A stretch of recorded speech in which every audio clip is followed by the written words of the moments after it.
go ahead and share tonight's episode with someone, with a friend. And if you're driving in your car, let someone know where they can hear TMG.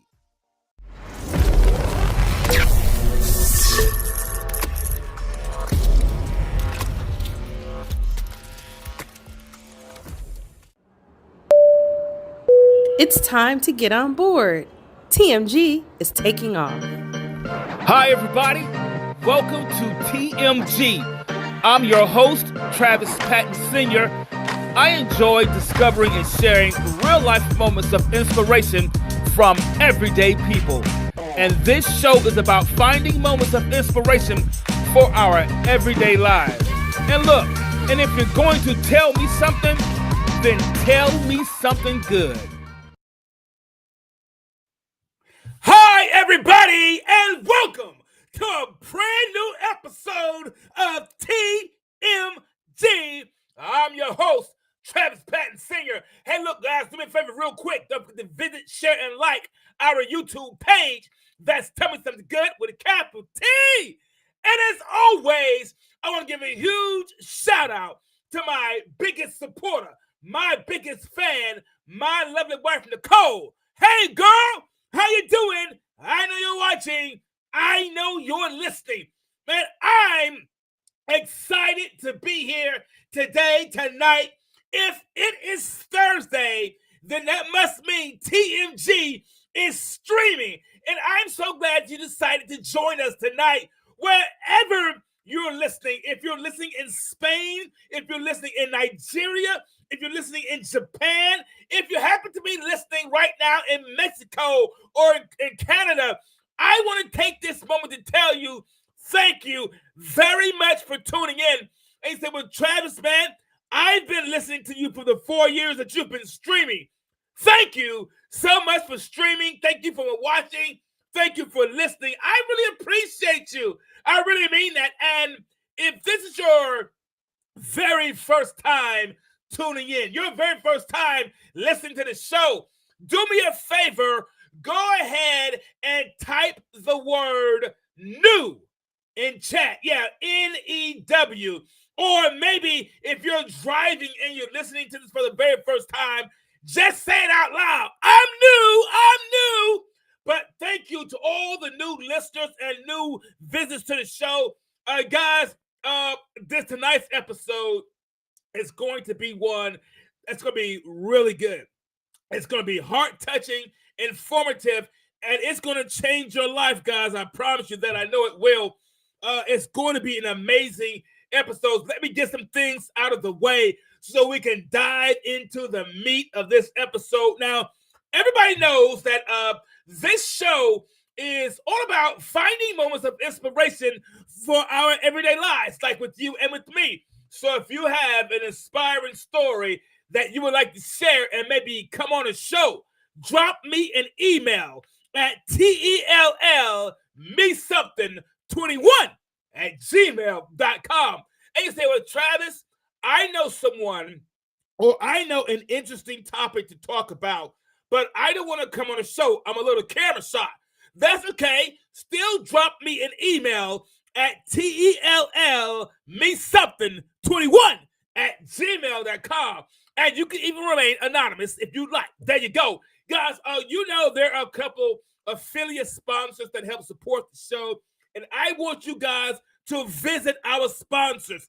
Their information is there in the chat. You see it right down below. Go ahead and use that information. While I go ahead and play this sponsorship information, get this out the way. When we come back, we're diving deep into this because this is going to be good. You might as well go ahead and get your life preserver. You're going to need it. We going deep. Walmart is a proud associate sponsor of TMG Tell Me Something Good podcast. Please use the special link bit.ly/Tell Me Something Good and visit our sponsor. Remember, I may earn a commission when you buy through this link. Fanatics is the place to go for all of your officially licensed sports gear from your favorite sports and sports teams.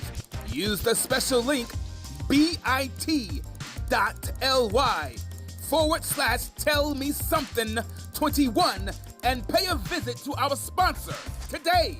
Remember, I may earn a commission when you buy through this link. There it is, guys, right there. Please visit one of our associate sponsors. The information is right below. It's in the chat. And if you didn't catch it, if you're not watching, the information is there in the audio so you can catch it. Guys, tonight's episode, I don't want to delay this even more. But as you can see, look behind me.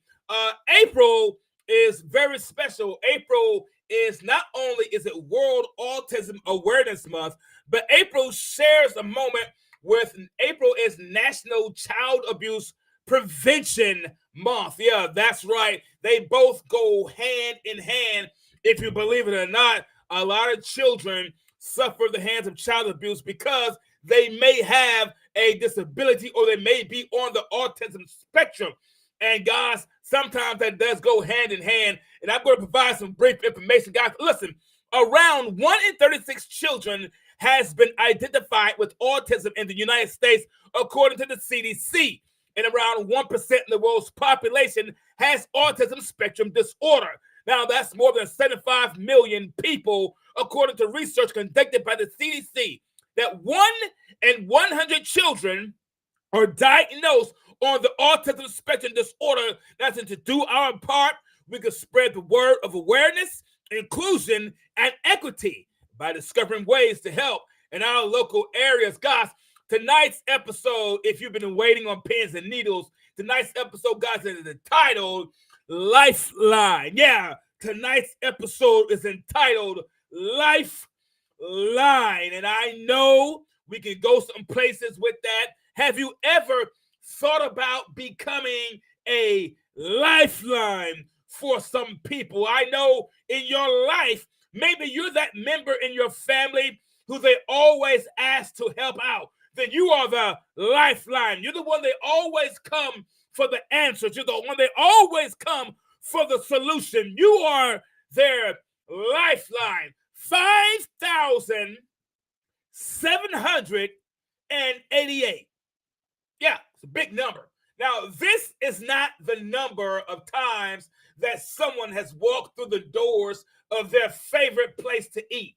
It's the number of children that are in the foster homes here in Alabama. That's right.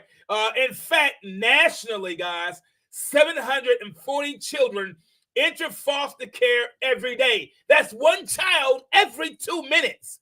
Now, we've already been talking for a few minutes, so a child has already entered into the foster care system here in the United States. One child in every 2 minutes. Man, tonight, our guest is Mr. Paul Berry. He's not a stranger to the show. He's been here before. He works with foster children here in Alabama, but he also advocates for foster children nationally. And tonight, we're going to talk about what it means to be a lifeline for children who are in foster care. Guys, do me a favor.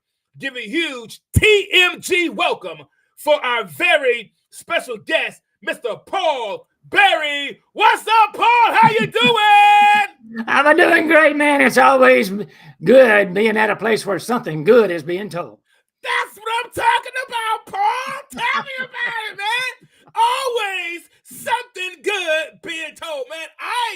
Listen, guys, when Paul contacted me and we wanted to talk about something that's going on that's great, it blew my mind. I'm like, man, Paul, wow, of all the people, you would think about me. I mean, there's so many resources. And he said, man, I had to consider you. So, Paul, you know I'm glad to have you here, man. It's always great to be here, man. I love being around people like you. One thing for sure, you won't be bored. I guarantee you that, Paul. You won't be bored, man. Man, it's an absolute amazing time to have you here. I'm so happy to have you on the show once more. And it seems like it was just a few months ago when you were here talking with us about Foster Coalition and the things and all the work that you do for the foster children here. I say Alabama, but really nationally. What you guys do and kind of putting a spotlight on those things. And I know a lot has changed since your last visit with us, Please, if you will, if you don't mind, Paul, let our newest members introduce yourself to our newest members and tell us what you do and who you are, my friend. Well, I'm January the 1st of 2015, I retired. And January the 7th of that year, 6 days later, I had 3 grandchildren to raise. So I'm a grandparent raising grandchildren. But when they turned in their teenage years, they started acting out pretty good. And a lot of it was just normal teenage behavior, but normal teenage discipline did not help. So I felt like, if these kids have everything that they need and a loving environment, then how much more of those hurting out there in the foster world. So I went around and started talking to about 45 different organizations around the state and find out what's good and what's bad and what's ugly. And out of that came Foster Coalition, which is it's a catalyst organization that creates collaborative communities in each county. So we are uniting the governmental foster agencies together with the local foster organizations, and that can range anywhere from 40 to 400 in each county. Wow. And then they were trying to connect the church in, because the church can't do what the government does. They can't take kids out of the home. That's called kidnapping. So, and the government can't do what the church does. So, but everybody working together, then some good results will happen. In fact, Stanford University had done a survey on this and said that if you can create collaborative communities, you can improve the situation between 30 and 50%. So that's kind of what we are doing. And in my journey, we found out we had 4 major problems. One is that they needed bodies to work. They need foster parents. They need to be wrapped with a support group around them to help them, because taking care of a foster child is like taking care of 2 or 3 kids. So It takes a lot more energy, because you got to go to counseling and meetings and all that stuff. It just takes a lot out of you. And we just... I lost my train of thought. But anyway, we're out here creating, trying to reduce the turnover. Turnover in foster parents is right. in 100% a year. Caseworkers and DHR, their turnover last year was 64%. Wow. The year before it was 56, and then the year before that it was in the 40s, but it's getting worse each year. So we're trying to reduce turnover. We're trying to reduce, get workers. And then we're also trying to educate community like this. Right. What's going on, what the needs are out there. And even organizations don't know that the others exist. So we're trying to educate them about each other. And then we're trying to create a communication process. Cool. We're producing 9 one-hour documentaries on the foster system. That's good. And just trying to create communication between all the workers in the area so that they can fix this problem together. What's amazing, Paul, when I hear what you're saying, and thank you for sharing, what's so amazing is that you can have one entity, one organization existing for the same thing, and they're not aware that another entity or organization exists for the same thing, and they're just oblivious of each other. That and here it is. It's kind of like you trying to climb a mountain using a rope, but you're only using one of your hand. You can make it, but you're making it slower. You can do it, but you're accomplishing it a little bit tougher. You don't use the other hand. There's no communication saying you can use both hands to climb. And that's what we're talking about being a lifeline. You have to use both hands, Paul. It takes both hands to use to climb. And a lot of times we just got people have that one organization. It's a good idea, but you just climbing like this.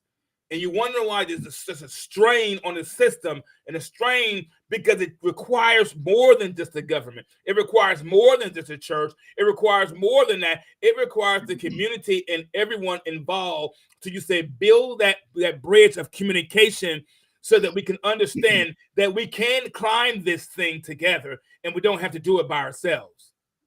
Absolutely.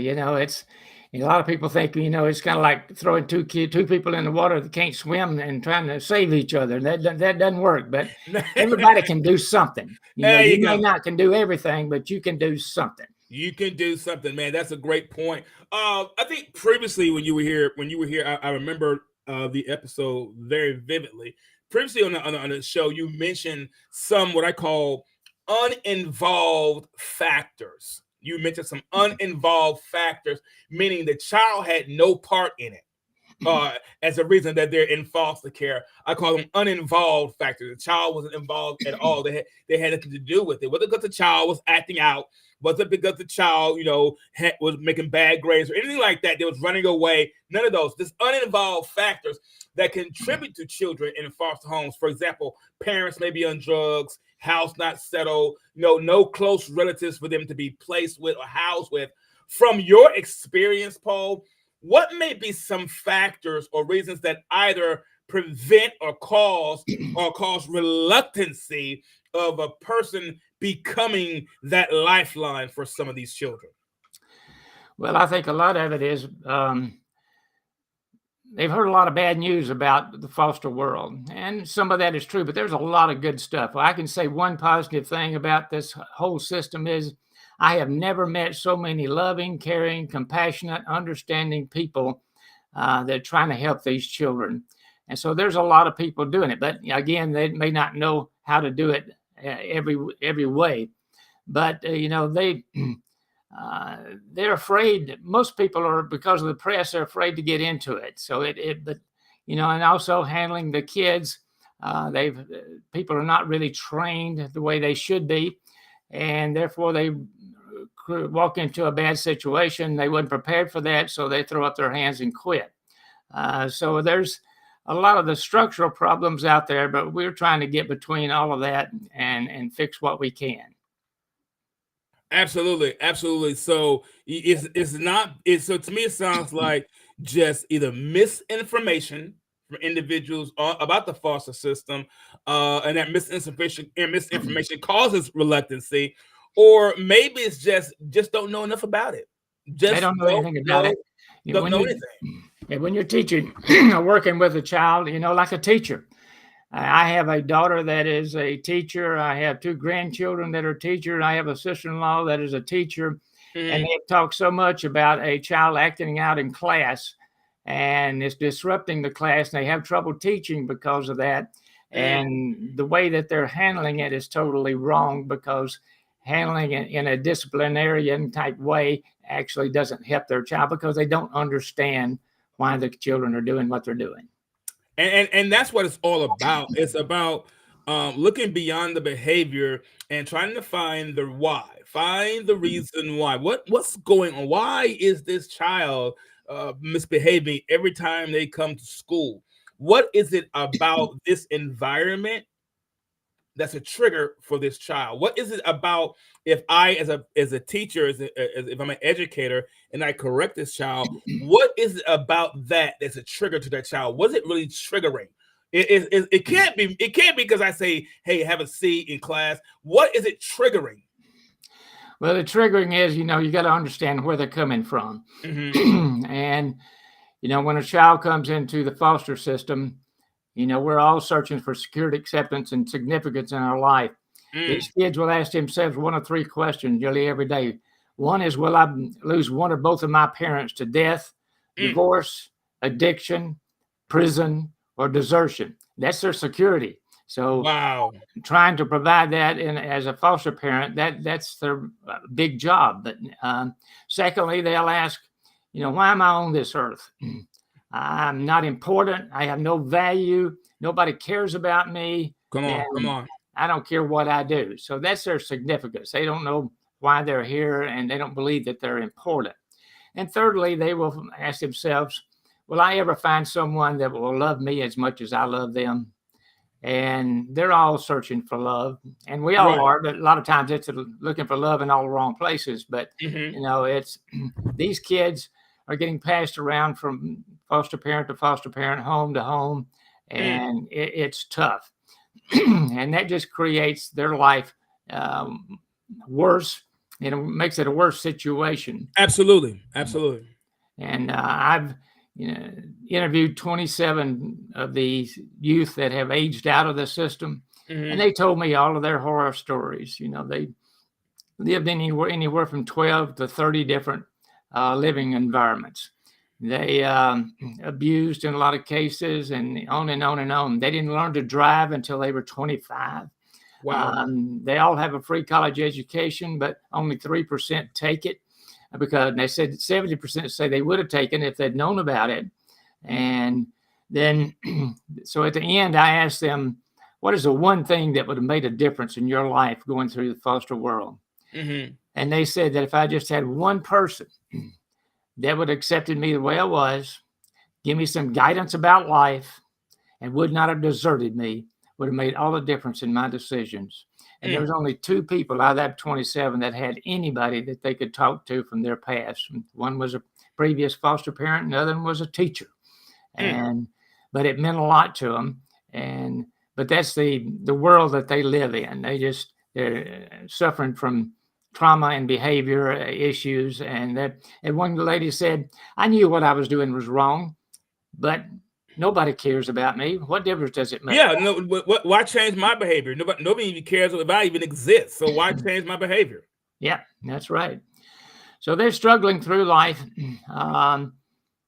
trying to find a way out. But it doesn't matter if they're 1 year old or 0. They're suffering from trauma all the way through. But they need people that love and care for them. Exactly. Wow. And I think a lot of times, Paul, what we do is we hear foster child. What we're really saying is not my child. Yeah. I care, but it's not my child. Right. I'm concerned, but it's not my child. That's what foster child really means. Not my child. And to get people to care, whether it's a child, a restaurant, a business, to get someone to care about something with a great deal that doesn't belong to them is tough. They don't want to do because they say, I got no skin in the game. It's not mine. No skin in the game. I didn't put anything into that. And but that's the other episode. Go listen to that. There's another statistic there is that 66,000 children have been adopted out of the foster system and returned. And returned. It's not a puppy. Because they didn't understand how to handle these children. It's not a puppy. It's not something you can go to the store and you say, well, it doesn't fit me, so I'm gonna take it back, or it's the wrong color, it's the wrong size, so I'm going to return it. It's a human being. It's a whole person. It's a person. And you gotta learn to, and a lot of people say, I don't want to be in the foster system because I might love them too much. Well, that's what you're supposed to do. That's what they need. They would not care, Paul, if you love them too much. I don't think they would complain and say, you know what? I think I'm going to leave because you love me too much. But I understand where they're coming from. I was a financial planner in the world. I helped people with budgeting. I had a guy come in one time and he said, I got the solution to my financial problem. He said, I just need to sell 3 kids.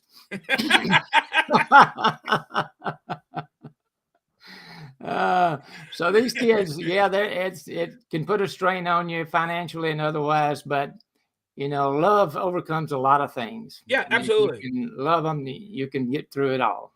Well, anything that's worthwhile is worth keeping up.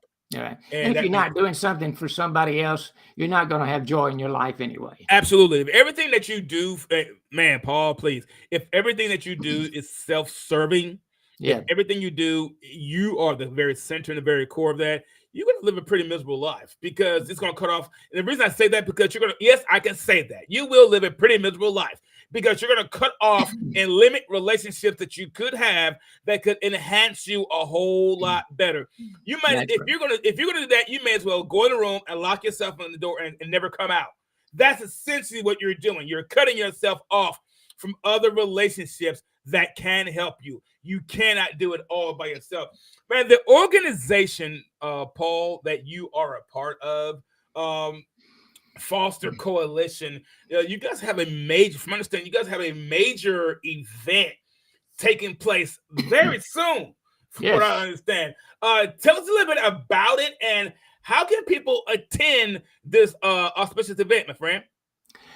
Well, we're going to have an event on April the 20th. That's Saturday. It starts at 8:30 and runs to around 12 or 12:30. Depends on how long people want to stay around. But we're going to talk about what is trauma. And that's a big issue. If you don't understand what it is, you don't know how to do anything else. Exactly. I'll give you an example. Have you ever had a dream at night where you were just all in turmoil and you were trying to scream out at night, trying to warn somebody? Well, that's a great example of what trauma is. Wow. In the back of your head, you have all these anxieties and stress and angst in you, but you can't voice it. You can't communicate what it is. Okay? Man, That is trauma. That's a definite good example of trauma. In fact, trauma behavior happens when the normal means of getting something, a need met, doesn't work. Then you're going to try something else. Wow. Okay, and usually it's subconsciously trying something else. These adoption agencies have told us that if you go over to China and go into an orphanage over there, the quietest room in the house is the infant's room, because they've cried and cried to get their needs met, whether it's a diaper change or pain or food. It didn't work, so they just quit crying. Oh, wow. So, that's a basic example. As you get older, you start behaving in different ways until you learn how to handle it. But that takes somebody else. If somebody is traumatized when they are very young and is never treated, you know what age the average age is before they can really explain what happened to them? How old? 52.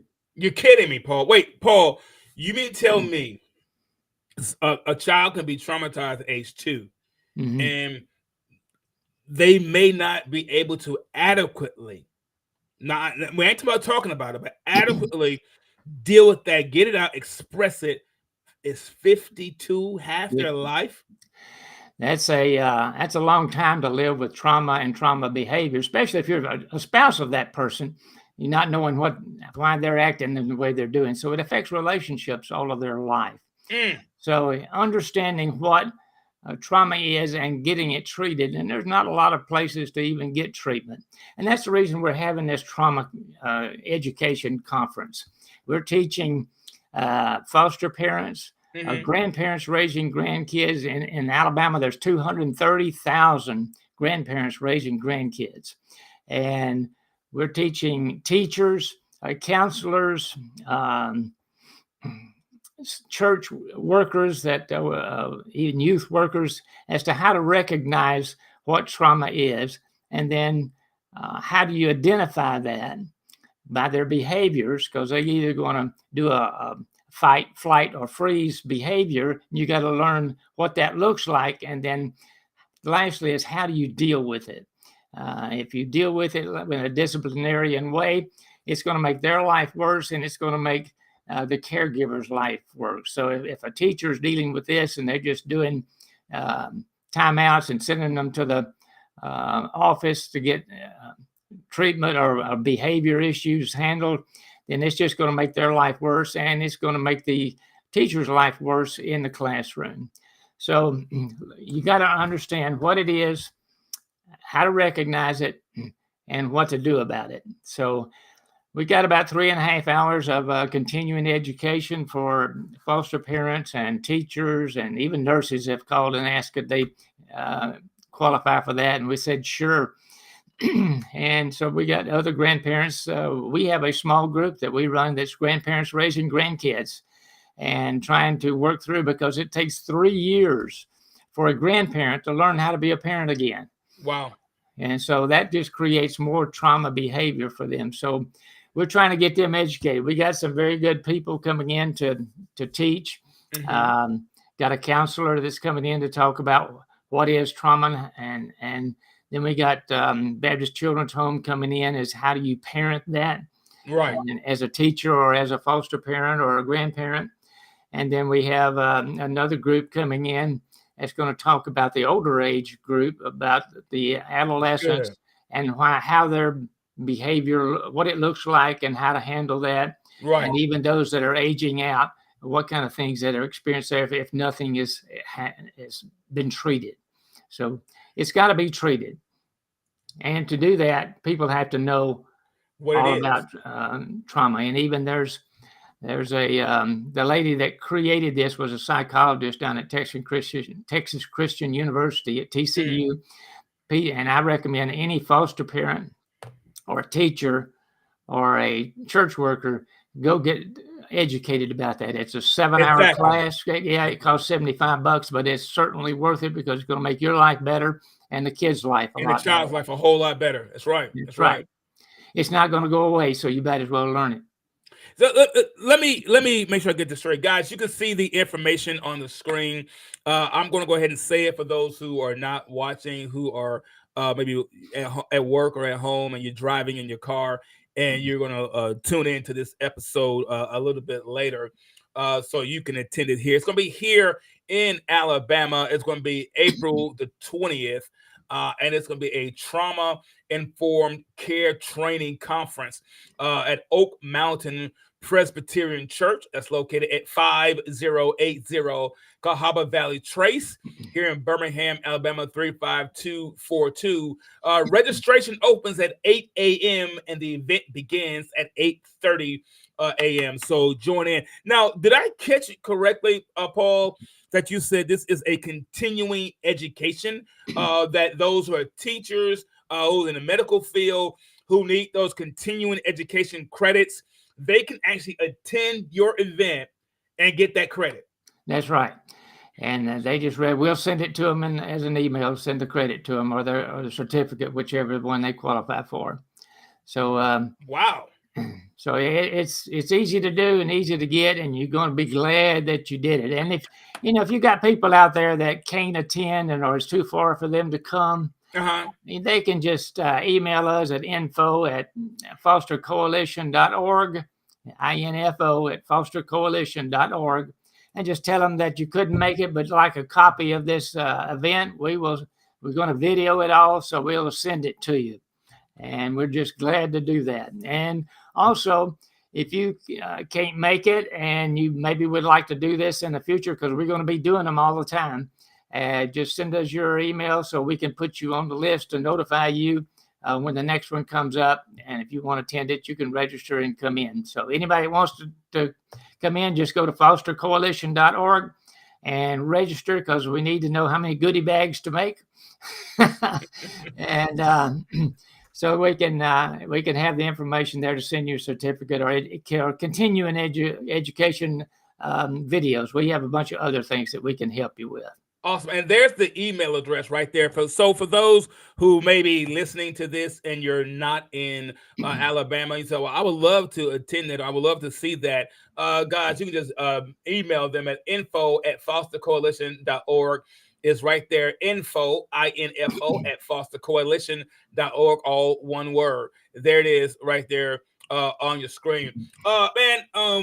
Paul, when I was thinking about this episode, Lifeline, I was thinking about this episode of Lifeline, Paul. A lot of things kind of came across my mind.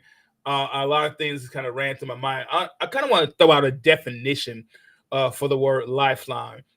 A lifeline, and this is by all means in all definitions. This is a definition we're going to work with.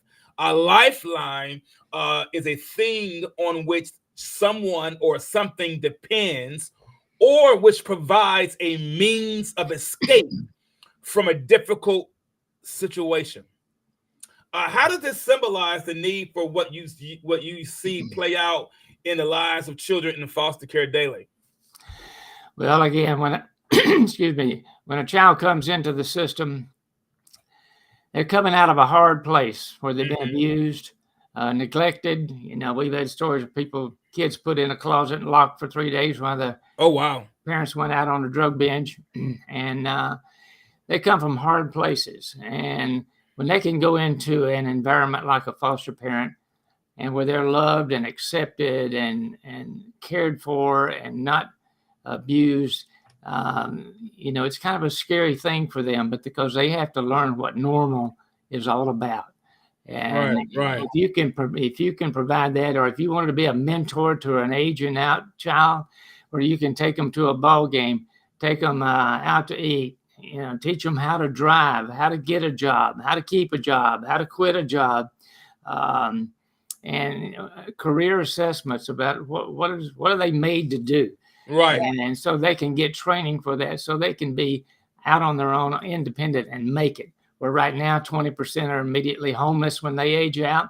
Oh, wow. 50% are have no means of support in 3 years, and it's all because they need somebody, a human being that's loving and caring, will walk with them through life. To be that lifeline, to get them out of that tough situation. When we think about a lifeline, when I think about a lifeline, many questions may be in our minds. Many questions may be in our minds. Like, what if the lifeline I'm throwing out there doesn't reach? What if it doesn't reach? But if we throw it, it will reach someone. What I mean is this: a lot of times we may not support or get involved because we may feel that our reach isn't long enough. We may feel our reach won't go far enough, but our reach does make a difference. The reason it is so important to partner with others, Paul, the reason it's so important to partner with others is because if one person's reach isn't long enough, just tie your rope to someone else's and throw it. Yeah, all you have to do is tie your rope to the end of somebody else's rope and throw it. Yeah, everybody's reach is different. Everybody's reach is not the same. But Paul, if I tie my rope to your rope, it can stretch a little further. And we like to think that, well, my rope, my reach isn't important. I'm just little old me living in my little old neighborhood, in my little old house, doing what I do. How I can be important? It's not about just what you can do. Take your rope and tie it to somebody else's rope and throw it. What I mean is you don't have to do it all by yourself. Throw your rope out there. It's going to reach somebody, Paul. Yeah, absolutely. You may not feel like you belong in as a foster parent, but you can support a foster parent. Exactly. Take them a meal. You can babysit for them. You can do a little transportation. You can encourage them, and you can work in a foster ministry at a church where they do that. You can join hands. And there are just so many different ways to do that. You can volunteer to be in an organization that does things. You can, if you can't do any of that stuff, you can support it financially. You can go to the website there on ours, and you can't do anything else. You can provide some funds so other people can do that. Exactly. And so it's joining together. Like we say, you may not can do everything, but you can do something. Exactly. Tie your rope to somebody else's and throw it out there. April is also National Child Abuse Prevention Month. How much of what the team at Foster Coalition does is to help abused and battered children? Tell me what? Yeah. April is National Child Abuse Prevention Month. So how much of what the team at Foster Coalition does is to help abused and battered children? Everything, 100%. Everything we do is for the child. It may not be dealing with them directly, but it's getting their needs met one way or another. And that's the reason we're doing the trauma education, so that these people can take care of these children a little better. We're working with churches to create foster ministries And if you want to do a foster ministry, give us an email. We'll help you get it started and give you all the tools to do it with. And, if you want to be a mentor, we can train you to do all that stuff. We equip you for what you're getting into. And because that's what's really the foster parent struggles are to now. They don't know what they're getting into. And then when they walk up against a brick wall, they don't know how to handle it. So they quit. That's a wasted heart right there. So everything goes for the child. We're just equipping people for whatever ministry they want to do and however they want to do it. And we're just opening doors so that others can actually train you how to do that as well as we do. Absolutely. Absolutely. I want to put up your website here real quick, Paul. Let me get it here. And this time, I'm gonna let it be seen. There you go. we're you don't know what we're laughing at, guys.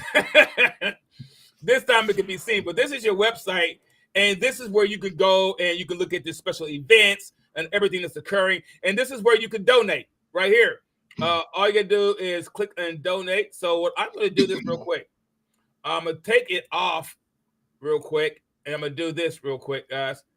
And if you want your heart broken, there's a 5-minute video on the front page that'll break your heart. It's about the kids in the system and all the things that they go through. Wow. So you actually have videos that you have taken where it shows the different children and their stories, because that's what it is. It's a story of their life and what's happening. Yes. And everybody comes in for a different reason at a different time, at a different age. But they all have the same problem. They need their security, acceptance, and significance met. And it takes loving people to do that. And it takes a village to raise a child. And it's just everybody needs to be part of the village. Absolutely. All right. Perfect here. I'm actually trying to do this. Oh, I'm trying to do something on your site right now, Paul. There we go. And I left some information off. There we go. How did I leave that off? Like I don't know my own name. There we go. Let's see here. You're better than I am. All right. So here's what I did, guys. I didn't want you to see me type in my card information. But as you can see, guys, here it is. Thank you for your generous donation. So yes. I'm not going to ask you to do something I didn't do myself. So there you go. Thank you for your generous donation. So I went ahead and donated to it. Guys, fostercoalition.org. Please, if you cannot, if you say, well, you know what, I don't want to be a foster parent, do what Paul say, tie your rope to somebody else's rope. Help a foster parent. Do what I just did here. Give a donation. And the cool thing is about this, you can actually customize the donation the amount you're going to give. The minimum is $10, but you can customize it from there. There you go, guys. So go ahead and do that. I'm going to go ahead and remove that. So there you go, Paul. I'm not going to ask my listeners and viewers to do something I'm not going to do myself first. So there you go. I appreciate you. Oh, you know better than that, Paul. You know how we do here, man. You know how we do. Don't play. What are some things, my man, Paul, things that you could say to someone who is listening? They're listening right now. Let's say they're standing right in front of you, Paul. They're standing right in front of you, and it's standing listening, and they're reluctant about helping. And those who are maybe interested in being a part of what you're doing or participating in your upcoming event.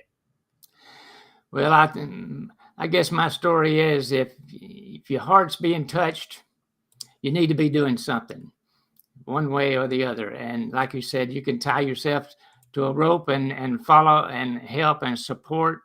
And you need to, any way possible, you need to come to this event to just get a good education, meet others that are there learning too. And a lot of them are foster parents that are struggling, and they can confirm this and let you know what it's all about. And what, if you're interested in being a foster parent, they'll give you some guidance about what you're getting into.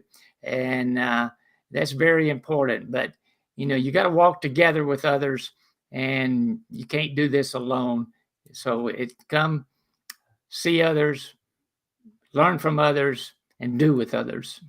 Absolutely. Absolutely. Key thing there, Paul, is we cannot do it alone. Guys, thank you so much, Paul Berry, for joining us today. Thank you so much for sharing the information. Guys, the information for the show is right there going across the screen. And for those who are listening, the event is going to be April the 20th. It's going to be the Trauma Informed Care Training Conference right there in Oak Mountain Presbyterian Church, 5080 Cahaba Valley Trace, right here, Birmingham, Alabama, 35242. Registration opens at 8 a.m. and the event begins at 8:30.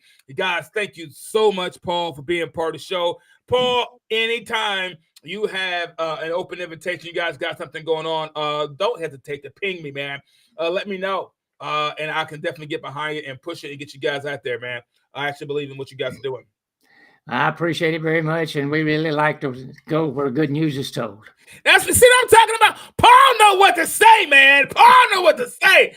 Man, listen, guys, I want to show you a quick video to illustrate what we're doing here. Hold on one second here. I'm going to put up this video, and I'm going to put myself down here because I want you guys to see what I'm looking at. So, guys, if you've ever watched a movie or a TV show and a person was either hanging off a cliff or maybe they were in the water fighting not to go under, and there was a person standing nearby with a rope, they would throw the rope and pull. Maybe the role that we play isn't the person driving the boat to pick up someone. Maybe it's not the helicopter pilot flying in at the last moment to get them off the cliff. Maybe our role is to throw the rope and pull someone in. Maybe this is the time we pull on the rope. Maybe this is the time that we become someone's lifeline. Paul, man, once again, thank you so much for being part of the show. Thank you so much for joining. I hope your event is an absolutely amazing one, Paul. I know it will be. Guys, I got to get out of here. But as always, it's been a real blast. You know it has been. I want to thank everybody for tuning in and for listening to the show.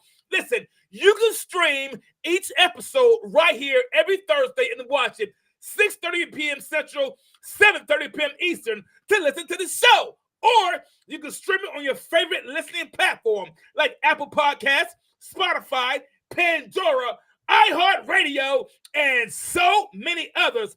Thank you, everybody, for tuning in. And as always, in parting, if you're going to tell me something, then tell me something good. I'm out of here. I gotta go. Peace, y'all.